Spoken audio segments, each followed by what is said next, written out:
It seems the debate between Xbox and PlayStation has been going on for years, with strong arguments on both sides. Today, I'll go over the main pros and cons of each console, and in the end, the choice is yours. Which one should you buy?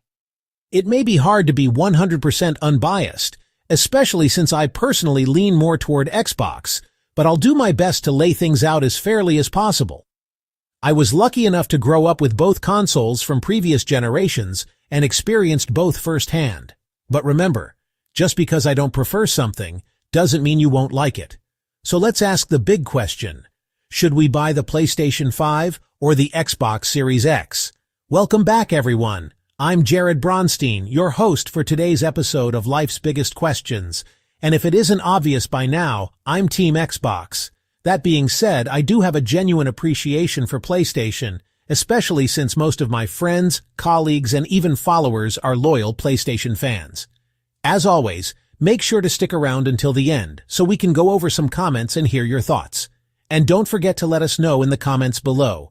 Are you Team Xbox or Team PlayStation? If we're talking raw power, the Xbox Series X features a 7 nanometers processor that makes it run extremely smoothly, while Sony hasn't fully revealed PS5's processor details. Both consoles have SSD storage for reduced loading times and better performance. The Xbox comes with a 1TB SSD, while the PlayStation 5 offers 825 GB. Both can run 4K at 60 FPS, go up to 120 FPS, and even support 8K.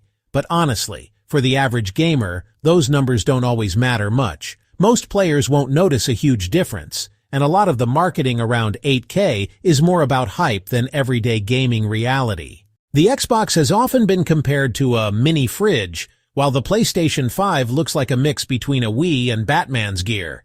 At the end of the day, it comes down to taste and space. Do you want a sleeker, curved design like the PS5 or a boxier console like the Xbox? This is where things get really interesting.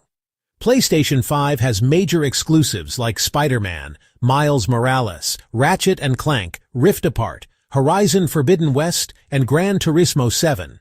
Xbox focused more on games available across new and old consoles, but their iconic title Halo 6 is confirmed. PlayStation has generally been stronger in exclusives, but if you're a Halo fan, Xbox is hard to beat.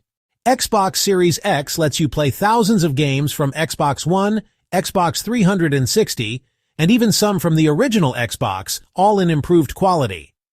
PS5 supports the majority of PS4 titles, but it's still unclear whether PS1, PS2, and PS3 games will be included. So if you already own a huge Xbox library, chances are you'll stick with Xbox. Xbox kept the same general controller design, but added small upgrades like a new share button and better textures for comfort.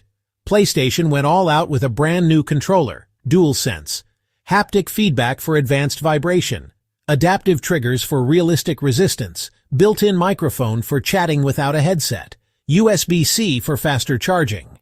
Sony introduced the Tempest audio engine, which can handle hundreds of sound sources for a more immersive gaming experience. PlayStation 5 will come in two versions, a disc edition and a digital-only edition. As expected, the digital version will likely be about $50 $100 cheaper. Xbox is also rumored to release a cheaper model, Project Lockhart. Both consoles are expected to launch around $499 USD. Power consumption. Xbox Series X uses more electricity than the previous generation, while the PS5 is slightly more efficient. User interface. PlayStation has long been considered the better option here. Subscriptions. Xbox Game Pass is often seen as better value, since new exclusives launch directly into the service.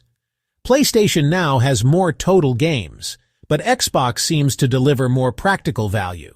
The choice between PS5 and Xbox Series X depends on the games you like. The console you grew up with where your friends play your budget personally. I'll stay with Xbox because that's where my closest friends are, but in the end, the choice is yours. So now I'll ask you, are you Team Xbox or Team PlayStation? Let us know in the comments and let the debate begin.